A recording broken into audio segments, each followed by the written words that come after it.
jualan sama, tapi kenapa toko kompetitor kalian itu bisa 1 kali, 2 kali, 3 kali, bahkan 10 kali lebih gede dari toko Shopee kalian? Wah, ada apa nih? Apakah jangan-jangan toko lo dicurangin? Atau mereka punya orang dalam? Atau apa nih? Nah, gue tahu cukup banyak seller yang sering ngalamin kayak gitu.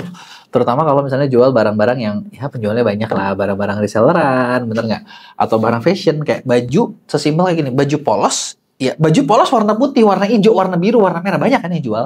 Tapi kalau lu perhatiin, nasibnya nggak adil, men. Yang gede bisa gede banget, yang kecil bisa kecil banget. Nah, kenapa itu bisa kejadian dan gimana solusinya supaya kalian jadi yang gede? Nah, sebelum gua bahas, buat kalian yang baru nonton, jangan lupa lu buat klik subscribe dulu dan lu aktifin loncengnya ya, biar lu nggak ketinggalan gimana caranya biar jualan online kalian makin ramai. Oke, yuk kita bahas. Jadi, kalian nggak sendirian. Gua juga ngalamin. Gua pernah jadi yang kecil, kayak kalian. Gua pernah jadi market leader di produk yang gua jual, gitu kan. Terus ngalamin kayak, lu pada sepi kan? Terus gitu orang nanya, toko lu sepi nggak? Ih kok lu nggak ya? Kok nggak adil ya segala macam ya? Dan ya gue juga pernah di tengah-tengah, gue pernah dijatuhin juga. Kenapa itu kejadian? Jadi gini, alasan pertama sebenarnya gue punya beberapa alasan. Kalian bisa lihat, pastiin makanya lu tonton videonya sampai habis karena setiap poin itu gue ambil dari pengalaman gue dan kita lihat deh ya, maksud gue masalah lo di mana sih gitu kan? Nah, satu. Masalah pertama yang orang nggak pernah sadar adalah ketidakadilan. Lu mau ngomong ketidakadilan, lu mau ngomong keadilan, you name it deh. Tapi ketika online, ketidakadilan atau keadilannya tuh nggak serta-merta kayak gini. Contoh bayangin gini ya. Anggap 1 bulan di Shopee itu ada 1 juta order untuk produk yang kalian jual. Sedangkan penjualnya itu ada 100. Logikanya, 1 juta bagi 100. Artinya seorang dapat 10.000 order. Bener nggak? Itu kan harapan semua orang. Bener nggak? Nggak harapan semua orang sih. Harapan yang kalah. Bener ya? Nah, gimana faktanya? Faktanya, gue mau kasih tau kalian kalau hal itu tidak akan pernah terjadi. Jadi kalau ada ordernya 1 juta, itu paling kebagi. Cuman kalau dari 100 toko nih ya, paling ke 5-10 toko yang bakal gede. Apakah jumlah ordernya sama? Enggak juga. Jadi gini, 1 juta dibagi 10 toko. Artinya kan ya udah, kalau gitu kalau gua rame, 1 juta bagi 10, 100 ribuan dong per tokonya. Enggak gitu juga, men. Karena gini, ngomong-ngomong gue bukan sering dapat ya. Sering bisa minta data, ngelihat. Nggak boleh nggak dikasih sih, cuman lu lihat boleh deh gitu kan. Kasih tahu dong gitu kan dari berbagai platform e-commerce. Dan kadang gue juga kayak ngerasa, anjir, dem. Dan sebenarnya gini, nggak usah lu minta data deh. Kalian juga lihat aja, sesimpel kayak gini. Lu jual apa? Lu jual baju. Lu jual skincare, lu jual apa? Pokoknya barang yang lu jual, lu lihat, lu cari 10 toko yang kuat, terus lu lihat jumlah penjualannya. Nggak rata memang. Jadi kayak yang gede tuh gede banget, yang nomor 2 ya gede juga, nomor 3 agak lebih gede, terus ke 4 ke 5 tuh jauh banget gitu loh. Jadi datanya tuh selalu seperti itu. Jadi kayak kalau 1 juta order, nomor 1 market leader, lu bisa dapat 400 sampai 500 ribu order. Nomor 2 berapa? Ya 150-200 ribu lah. Nomor 3, ya nomor 3 50 ribu lah. Nomor 4, makin turun. Sisanya, bagi tuh yang kecil-kecil. Nah, adil? Yes. Kenapa kayak gitu? Karena gini, basicnya adalah yang perlu kalian sadar adalah manusia itu selalu kepancing buat beli yang rame. Karena itu yang dianggap, apa ya, trusted. Jadi, kalau misalnya nih, toko kalian bisa dapat tato dari Shopee, apa dari Tokopedia, tatonya terlaris, meskipun 1 SKU, lu lihat dah. Wih, manis banget orderannya. Gitu. Karena kenapa ya? Nggak tahu kenapa ya, orang senang aja gitu, beli lagi gitu. Bahkan ngomong-ngomong ya soal data itu ya, lu juga sebenarnya di Shopee juga ada fitur di mana lu bisa ngintip penjualan. Gue nggak tahu kalian pada nggak belum. Nah, fiturnya itu adalah lu buka ke seller center, terus kalian buka yang namanya data bisnis saya. Kalian bisa lihat di data performa toko, terus lu lihat di panduan penjualan. Hampir di setiap produk, itu kalian bakal ngelihat kayak gini. Kalian bakal lihat kayak gini, contohnya lu lihat. Nomor 1, untuk kategori masker wajah terjual 84.000. Nomor 2, Bio Aqua 63.000. Nomor 3, 52.000. Udah turun banyak ya. Terus, nomor berapa nih? Nomor 8, 31.000. Udah kayak tinggal sepertiganya dari yang lama gitu. Jadi kayak memang tidak adil gitu.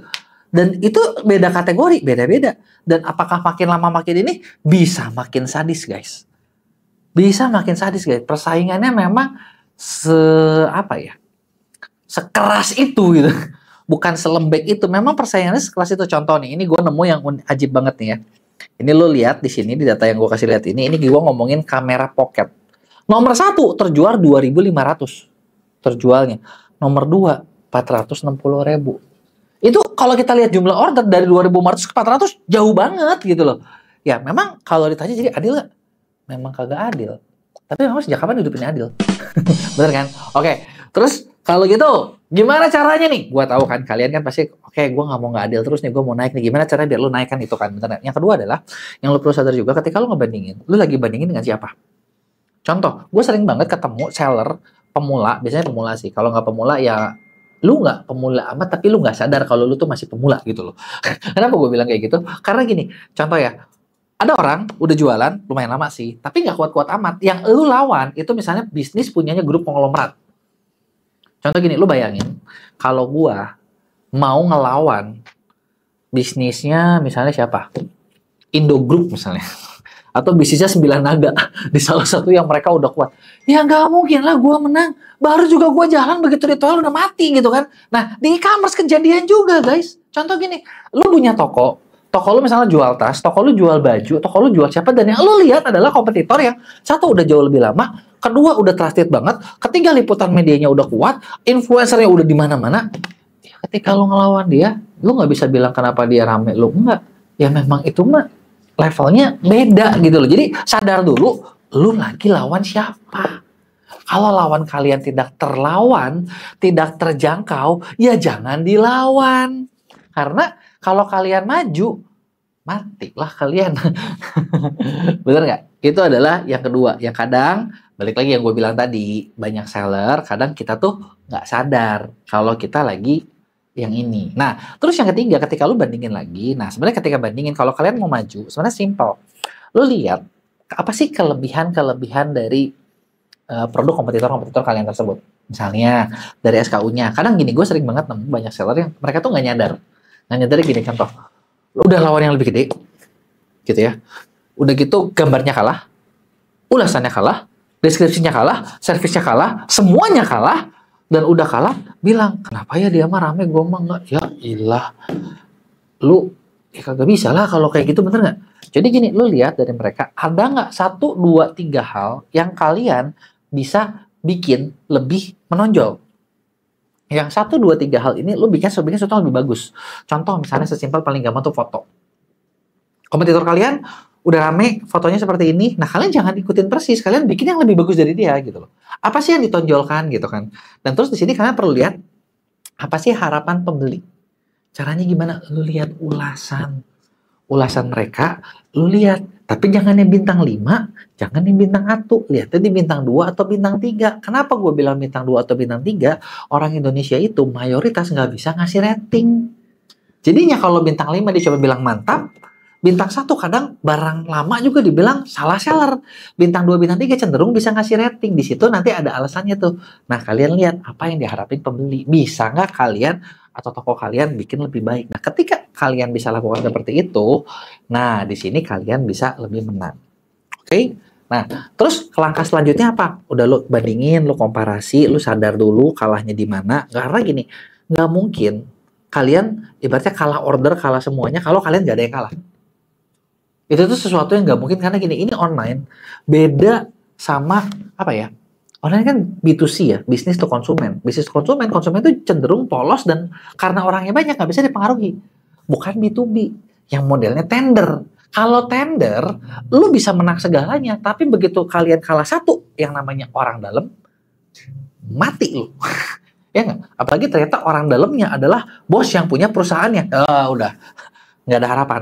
Mau sebagus apapun kalian perform juga gagal. Tapi kalau misalnya ini kan retail nggak bisa gitu kan. Nah, kalian ada yang kalah. Kalau ada yang kalah, lu lihat kalahnya apa, lu benerin. Nah, terus yang ketiga ada, nah berikutnya kalau kalian udah tahu kalahnya di mana, berikutnya adalah gimana caranya. Tugas berikutnya adalah kalian harus dapetin traffic. atau pengunjung ke toko. Nah, biasanya kalau lu kalah gak jauh-jauh, pasti toko traffic lu kecil. Jarang banget gue nemu toko yang bilangnya kalah saing, tapi dia punya traffic besar.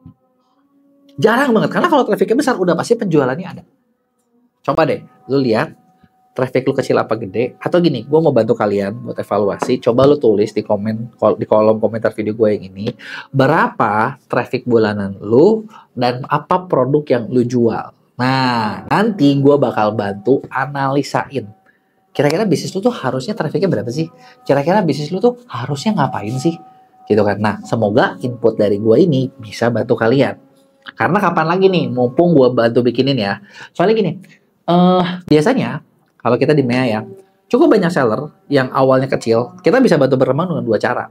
Cara pertama itu adalah kita punya tim buat pendampingan, buat ngejadiin pembimbing atau konsultan, buat ngejalanin bisnisnya. Jadi mereka yang jalanin, terus kalian jalan sendiri, tapi kita yang ngasih arahan-arahannya. Ada namanya tim konsultan orang dalam. Gua kasih linknya, kalau lu mau tertarik buat coba lihat, atau lu mau coba konsultasi sama tim kita bisa. Gitu ya. Nah, yang kedua, ada juga yang gini, oke, gue ngerti strategi, atau bahkan gue nggak punya strategi, nggak apa-apa. Bisa nggak dikerjain semua? Bisa juga. Kita juga di MEA bisa ngerjain semuanya.